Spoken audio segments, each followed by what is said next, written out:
Welcome to the Lead Up Leadership Podcast. Hear from rising leaders and seasoned leaders across various industries to see about their leadership journey and how you can level up your leadership game. Here's your host, Renato G. Lead up!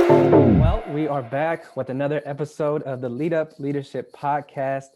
And y'all, for a great treat, I have a special guest with me on this episode for the podcast. But first, I'm going to give her a nice little intro, read some of her bio so y'all can kind of get to know this leadership experience and some of the things that she's been able to accomplish and contribute these last couple of years. So Dolores Arredondo is a marketing executive with more than 20 years in financial services. She has recently started teaching at the Pepperdine University Graziadio Business School of Management and helps to teach internationally in the near future. Since graduating from Wellesley College, she has dedicated herself to giving back to her community. She currently serves on the advisory board of College Match Los Angeles, a nonprofit that helps talented students from low-income families get into and graduate from the top colleges and universities. She has previously served on the boards of Hispanos Organized for Political Equality and the White Memorial Adventist Health Hospital. She served as an appointed commissioner for the LA County Department of Social Services for several years. Dolores is a founding board member of the Wellesley Latina Alumni Network and currently serves on the Wellesley College Alumni Association Board of Directors. She currently resides in Whittier, California with her husband, 2 children, and 2 adopted puppies. Please give a warm welcome to Miss Dolores Arredondo. Welcome. Thank you for having me, Renato. Of course. And one of your children I know pretty well, Aaron. Shout out to Mr. Aaron, who's doing great work right now with us. But he's the one that helped set this up. So again, thank you so much for making some time. So I want to dive right into it. I know there were some things that you wanted to touch on. So before we get to there, maybe you could share a little bit about your background, aside from the bio, just where you're from, how you grew up. Just help us get to know a little bit more about who you are. Yeah. So I grew up, I was born and raised in East Los Angeles, and I'm very proud about that. And I share that as often as I can. East LA will always be just home for me. And I'm the youngest of a very large family, Mexican family. That's important to me because my parents, my siblings were all born in Mexico. I just happened to have been born on this side Yeah. of the border, but I was raised very much with very strong Mexican values, culture. Um, and I balanced that with like this deep love for this country because my parents also had that deep love for this country.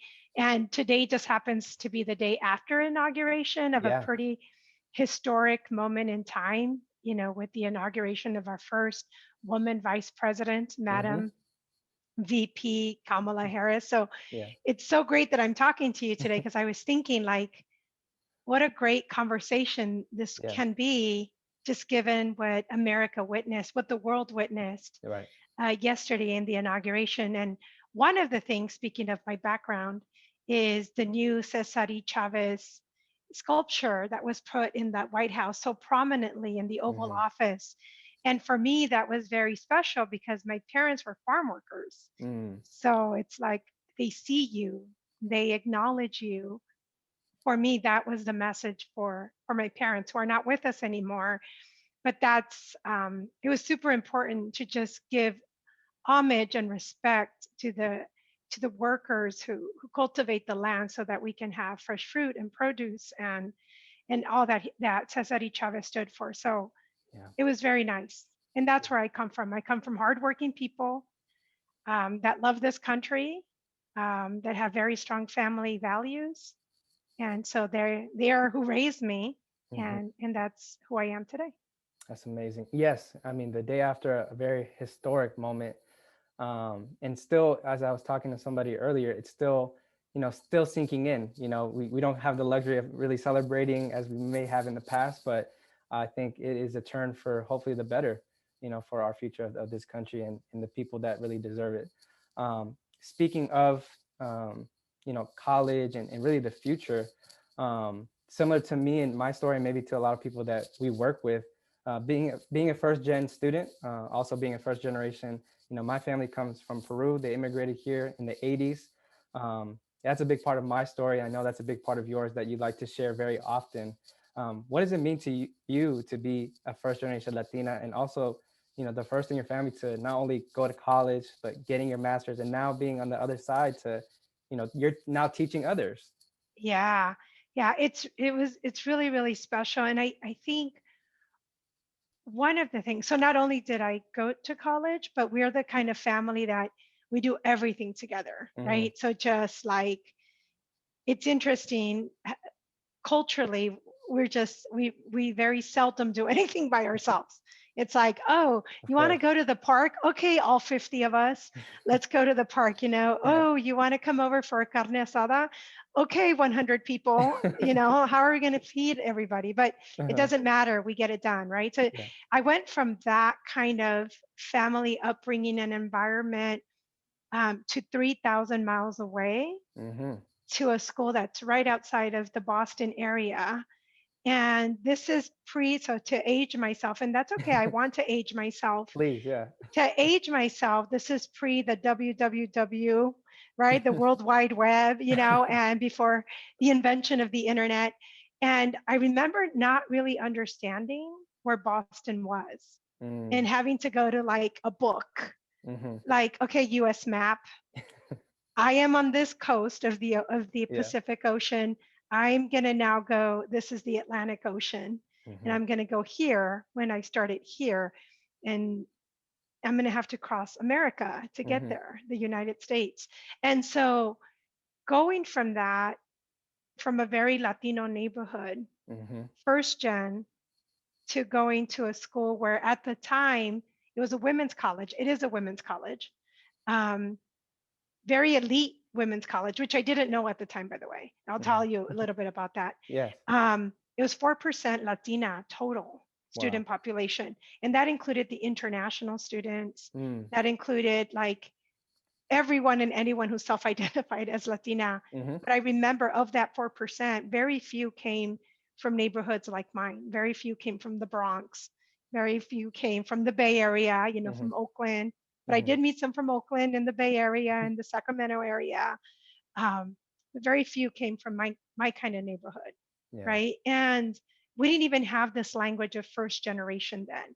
Mm. We just knew like it felt really lonely Yeah. and we felt really different, Yeah. but we didn't have language. So I'm Hmm. really, really thankful to younger generations who have developed language to share what they're feeling, Yeah. right? Like there's now first generation or food insecurity. We just knew we were hungry. We Hmm. didn't know there was this language to support the feelings we were having. Yeah. So being first generation, and I'm sure you've talked about this or others you speak to, there's that heavy imposter syndrome. So Yes. you have the imposter syndrome balanced with the guilt because I went from living in East LA where I never had my own room ever growing up, like ever, ever, to now I live in like a building that was built in the 1800s that Hmm. looked like a castle, Yeah. right? And I had my own room, my Yeah. own space, and all you can eat, meal plan available to me. So balancing the separation from my family, being in a very different space that looked and spoke very differently to me and to Hmm. my than me and to my experiences, and then you think, what is my family, what did I leave behind, Yeah. and so I made it my mission. And to your introduction of me, I made it my mission in my life that I wasn't going to be the last one. Hmm.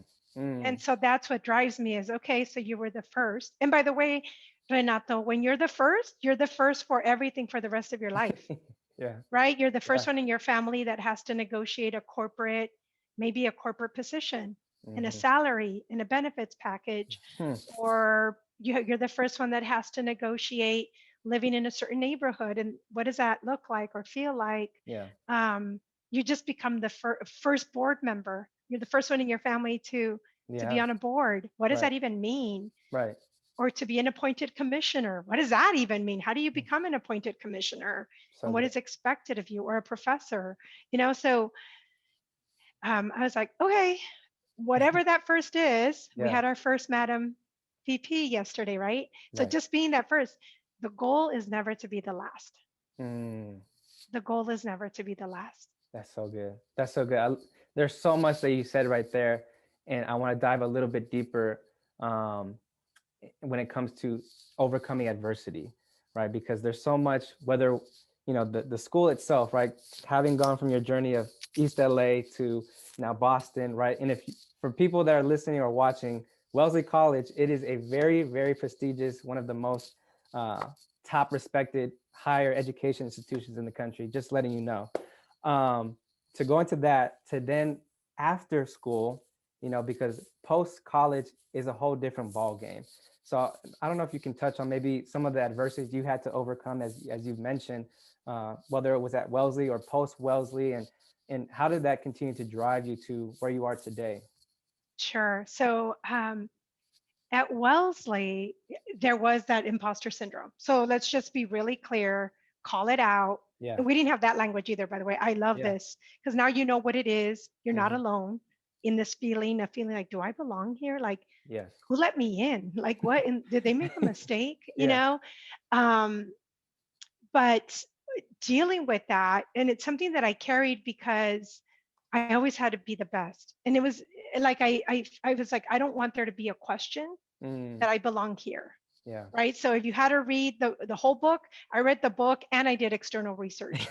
If I had to turn, I yeah, questioned a lot of things. I interned in the city of Boston, which wow, most of my peers did not. I interned at the Boston Globe Foundation, which then introduced me to neighborhoods like mine in the Boston area that I didn't know existed. Right. So they exist, by the way, people. Every coast, every piece of the country, yeah, neighborhoods of struggle exist. Right. And so, like going from that, then you mentioned knowing my son, who was one of the greatest gifts for me, right?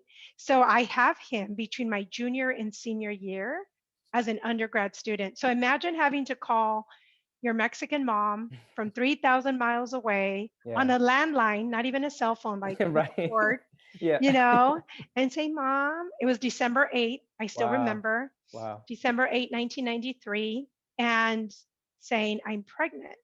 mm, And all I hear is click, right? She wow, didn't curse me out. yeah, She didn't like this. She just said, oh no, she said, I'm very proud of you in the most sarcastic voice I've ever heard. wow, And then she hangs up.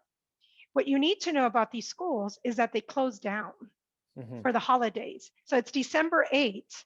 oh right, Finals yeah, are happening the next week. uh-huh, And then I'm supposed to leave yeah, around the 16th, right, go 17th. back home to East. Go back where? To the mom that's not talking to you, right? So I'm just like, oh, from a gentleman she's never met, right? So the Yeah, boyfriend she's never met.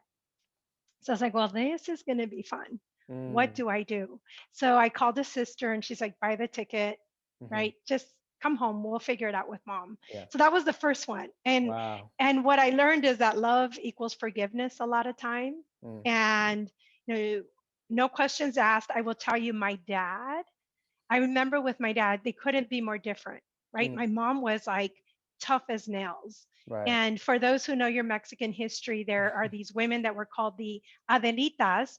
And the mhm, Adelitas were soldiers during the Mexican Revolution, and they would wear their bullets across their chest, just like uh-huh, any man would, but yeah, in their skirts, right? And their long braids. My mother, I swear, must have been an Adelita or trained by the Adelita army of yeah, soldier women who was just tough. My dad, on the other hand, never said a word to me about the situation. When I walked in the doors to our home, he hmm, said, come here. And my father couldn't speak. Speaking of adversity, my hmm, father had had a stroke when I was a child, so he oh, couldn't okay, speak. So he called me over with his hands and he sat me on his lap and his tear came down mm, and he hugged me. And that was it. yeah, That was it. We didn't talk about it, but I knew he loves me and that he supported me. And I knew my mother did too. yeah, In her own tough hmm, as nails way, yeah, she did. But that was the first time that I had to face like real adversity in my wow, life, where like the school didn't know what to do with me, right? right, Because it's not like it was very common for hmm, that to happen. So the school didn't know what to do with me, from housing to what do you do with a child on campus? Like Right. none of Yeah. it. Yeah. Healthcare, right? Like how do they provide me Mm-hmm. with the care that I need as a pregnant student, Yeah. right? Um, and then I come home, and then there's the home situation, and then I go back with a child. Mm-hmm.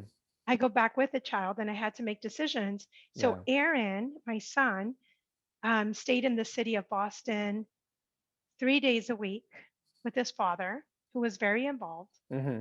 And I took all of my classes Tuesdays and Thursdays. I was determined not to be a statistic. Wow. So I remember that, like, you're Yeah. not going to be a statistic. You're not going to be a statistic. So Tuesdays and Thursdays, I filled up my classes all day. And then on all weekend, Monday, Wednesdays, and Fridays, I worked at the Boston Globe, still Mm. working. Wow. And then I would go be with my baby.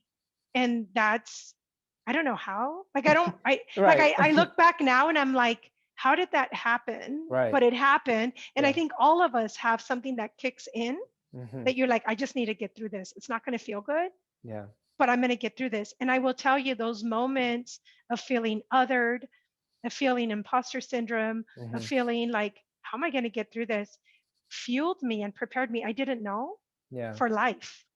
Wow. So I will tell you one of my favorite moments, and I hope that young ladies and the young men that are listening to this are thinking like, what was that moment for me? Like, Mm-hmm. all of us have had that moment in life where it's a crucible, and you're like, do Yeah. I go right? Do I go left? Do I quit now? Or do I just take that one more step, right? But I remember, imagine again, the kid from East LA, Yeah. no one else. Our parents are farm workers. Mm-hmm. English is my second language. And from time to time, the Spanish words will still Yeah. come out first, Yeah. right? Because that's just natural to me.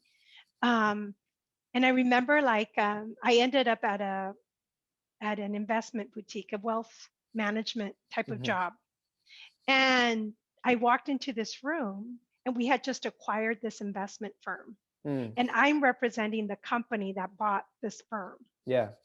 and I'm all of like 27, 28 years old, Uh-huh. and everyone had to stand for me when I Wow. arrived, and it was all men, Mm. and I'll call it what it was. It was all older white men with silver hair. I called them my silver foxes, and they had to stand for me. Wow. And without, I looked at them dead in the, and I'm 5 feet tall, by the way. I'm 5 feet tall. Most of them, I would say, were like 5'11" Mm-hmm. and taller. And they all stood for me, and I took my seat at the head of the table. Wow. And it was one of those moments where, like, I had to like Mhm. catch my breath, because it Yeah. was like on the 45th floor of a huge high rise in Century City in Los Angeles on Avenue of the Stars. Like, just Wow. like literally, that was the address, Yeah. and it was a corner office with a view of the whole city. And in that moment, I was the head of the table. And Wow. it's one of those, like, where you have to, like, okay, God, like, you prepared me for this moment. Yeah. And so those are like just moments that stayed with me. And that was so many years ago, but that moment still stayed with me. Yeah. How those were just these moments in time that Yeah. remind you how far you've come. Yeah. But again, I was the only person in that room that looked like me. So it's Mm-hmm. my business to make sure I'm not the last person in that room Yeah. that No, looks like me. that's so great. I'm truly inspired just hearing the stories from, about Aaron, which I didn't even know about, and to even, that moment of, you have, you know, people that don't even look like you, and now you're just being praised. And so it's just a quick turn of events, but, kind of on that same notion, those moments, and as you're fast forwarding through all the things to now, right? All the things that you are currently involved in, have done, contributed. Um, how would you speak to someone, right, that is maybe the first, right, whether it's in their family or the first within their friend group or the first whatever, and they're still trying to navigate through their own kind of journey of their professional career, their personal career, maybe kind of giving some insight of how did you navigate? I know networking is very important to you. Yeah. Maybe kind of speak to that. How is networking and navigating through your career? Yeah, what, maybe can you shed some light on that? Yeah. I'm Yeah, going to have a little bit of water. please. Yes. Give me a second. Yeah. so you don't have to hear.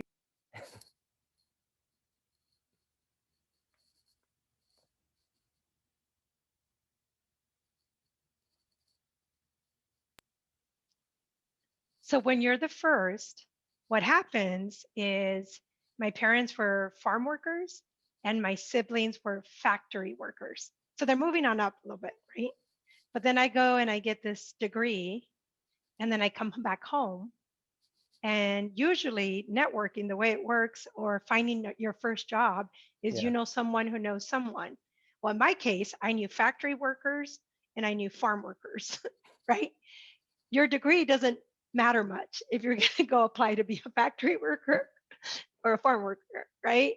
Um, so I was like, where do I start now? And I will be very honest with you. The first thing I did, and I didn't realize that, is your school, don't ever take your school for granted, like wherever you graduated from, right? Like if it's Sac State or if it's anywhere, Cal State Los Angeles or UC whatever, Mm-hmm. or Wellesley or what have you. And I remember, again, I kid you not, Renato, like there have been so many moments in my life that if I understood what I was doing, Yeah. the scope, I probably wouldn't even have stepped into it. Mm. Like Wow. innocence and the fact that I was a little naive and innocent to these moments. Like if I had really understood how elite Wellesley was, Yeah. I probably wouldn't have applied. Do you Wow. know what I mean? Like Mm-hmm. the reason I applied there is because they talked about needs blind admission and strong financial aid. So Mm-hmm. that's what got me to go there. Not, I didn't understand, right? Right. Okay. So I remember finding this job and it was at Cal State LA and it said director of development. Mm-hmm. I'm like 2 weeks out of school. Like it was a director role, Yeah. right? But what do I know what that means, right? Yeah. So I apply for this director of development for this huge research center out of Cal State LA. Mm-hmm. And I got called in, Wow. right? Why did I get called in? Not because I was qualified, because the woman who was hiring happened to have she went to Wellesley as well. Wow. And the first words out of her mouth, which is so funny, she said, "Do you understand how grossly underqualified you are for this role?"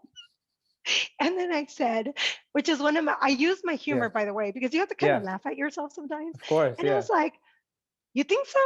And I was like, "Tell me more about that." And then she told me about the role and like the millions of dollars you're supposed to Right. raise a year and how you're supposed to work with the president of the university. And I was like, okay, all Yeah. right, well, let's talk about something else. Yeah. She said, "You're grossly underqualified." And this is when I learned about the power of networking. She Mm. said, "But let me introduce you to other departments that Mm. might be a better fit for you." Mm. Like that, I was Yeah. like, what?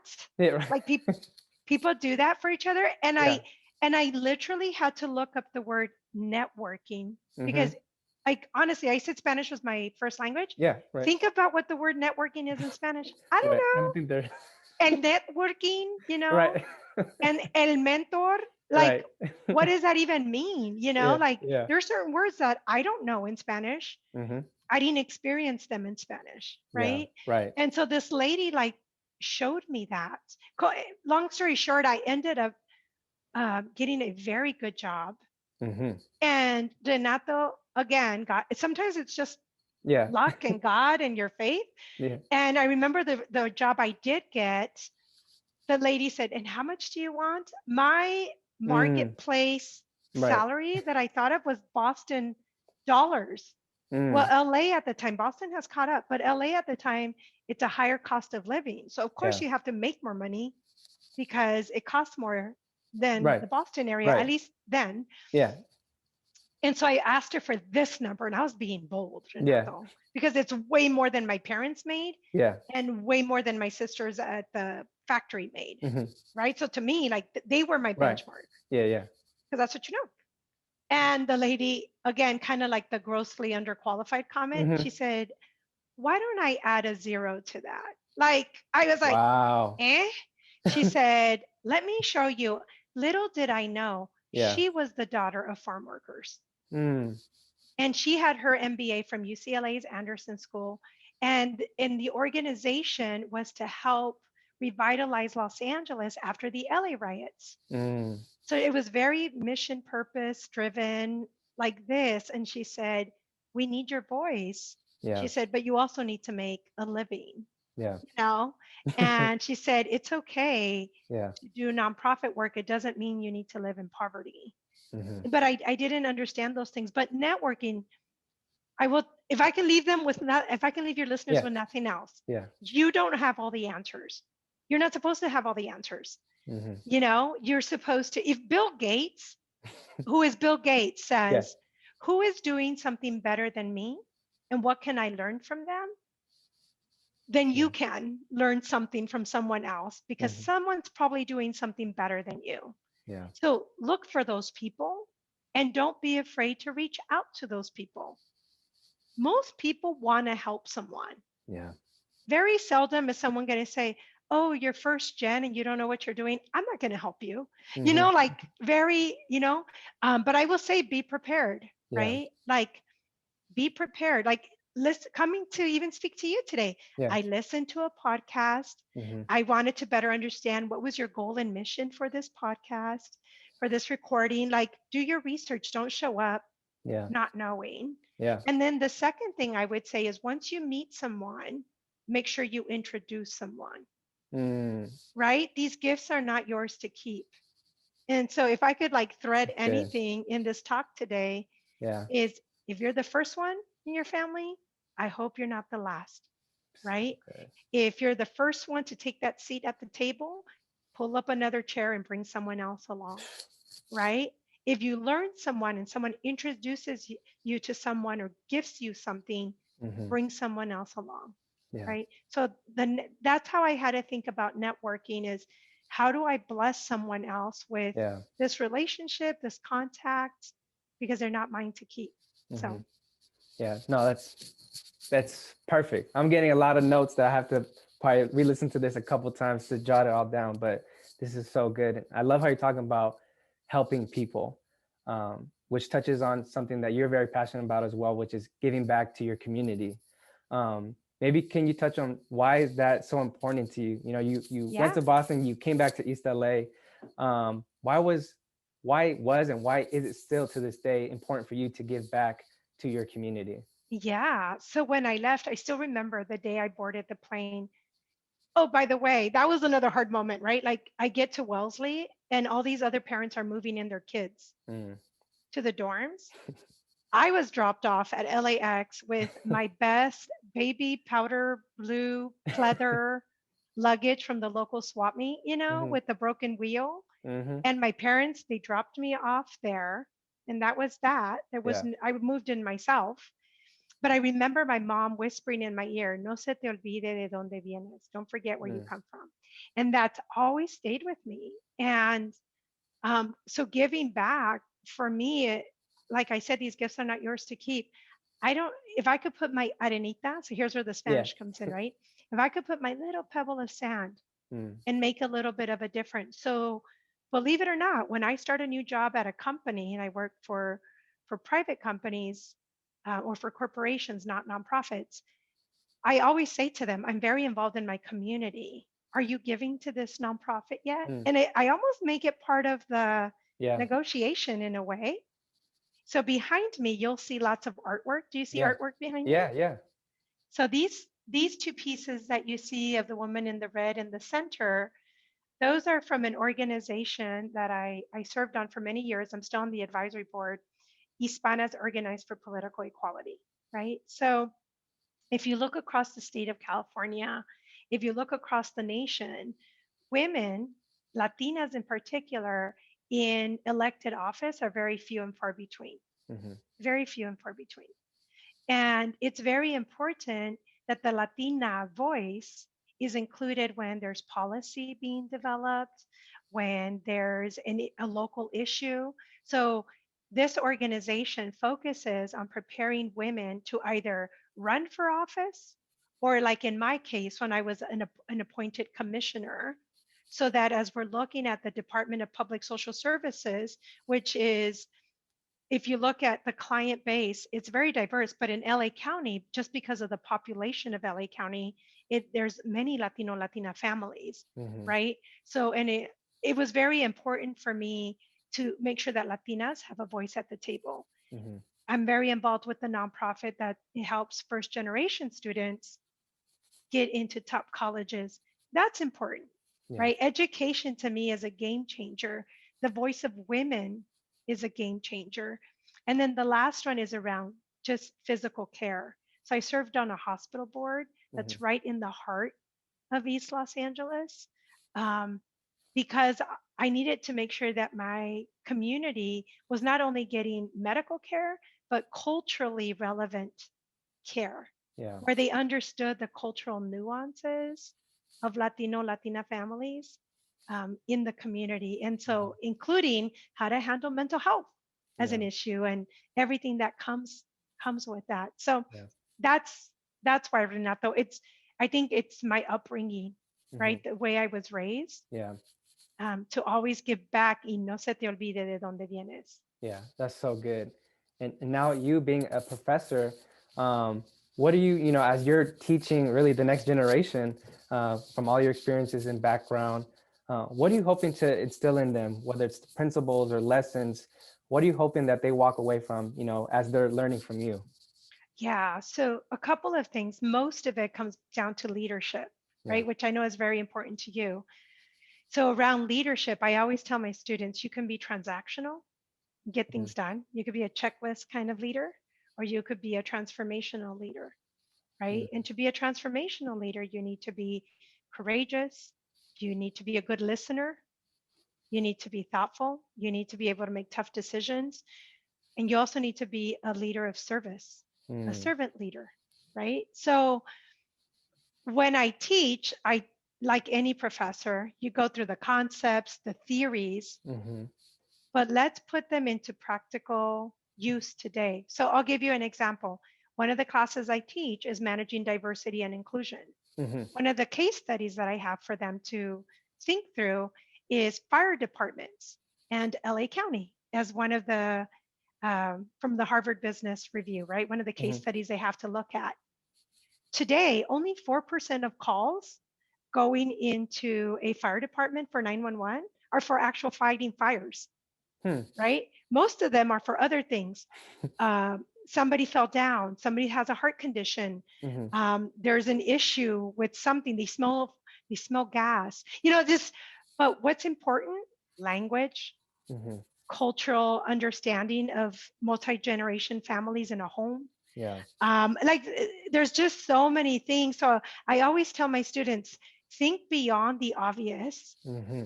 right? Like if you think of going back to the LA County um, fire department example, do you still need those big giant red fire engines? Probably, Mm-hmm. but do you maybe need smaller ones since the fire, you're not fighting fires at the same volume that they were Right. first intended for, the way that the firehouse is designed. Mm-hmm. How are you going to have more women in the firehouse if they're designed for shared living? It's just Yeah. a lot of that, the training, the recruiting, how are you going to think about that differently? So those are the kinds of things I always tell my students.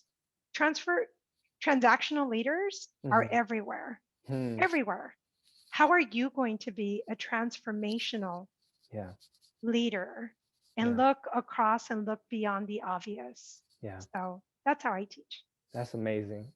And I wish we can keep going, but as we're kind of wrapping up this amazing dialogue and just valuable information, and you kind of already touched on it a little bit, but um, what I do with my guests, to kind of wrap up is really finishing this statement, something that everybody can at least walk away with. But I know that they'll definitely walk away with more than one thing today, but and it's you finishing this statement. And the statement is every leader needs blank.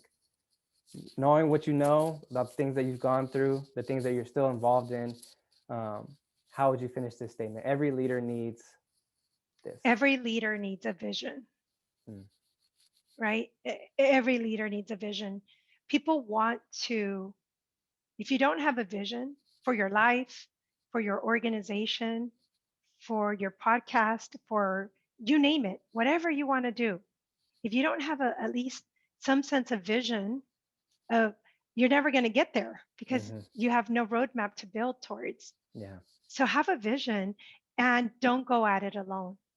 No one can reach um, that goal, that vision all by themselves. And let's say they do, it probably is not going to be at the magnitude than had you brought somebody along with you and helped you shape and design and get help and network. Remember, the gifts are not yours to keep. Yeah. That's amazing. Thank you so much. I got so much out of this conversation, and I know, and I'm confident that people will get so much out of this. So thank you again for your time. If people want to maybe just support some of the things that you're involved in, or things that maybe to consider as we're, in the new year, as we're kind of changing the faces of, really our global leadership. What do you think, as a kind of like just like a bonus kind of, last words? What would you say to, the future generation of our leaders, to look forward to? I would say question more, like, uh, um, don't let social media or this media outlet or this media outlet Mm, or this film or this show or this influencer shape your beliefs. Like, you shape your beliefs. yeah. What's important to you? So faith, family, and fitness. Those are my three core beliefs. Faith, family, fitness, in that order. Those are my truths. Hmm. And whenever I'm torn, whenever I'm not clear on what to do next or how to go about something or what's the truth of all the noise we hear out Yeah. there, Yes. question more, but Yeah. grounded on your beliefs, right? Read more, question more, because the clarity will come. But if you're not clear on who you are, others will define that for you. So good. Question more, read more, listen to this very, very often and more.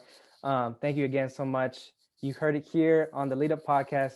Dolores Arredondo. See you guys on the next one. Nice to meet everyone.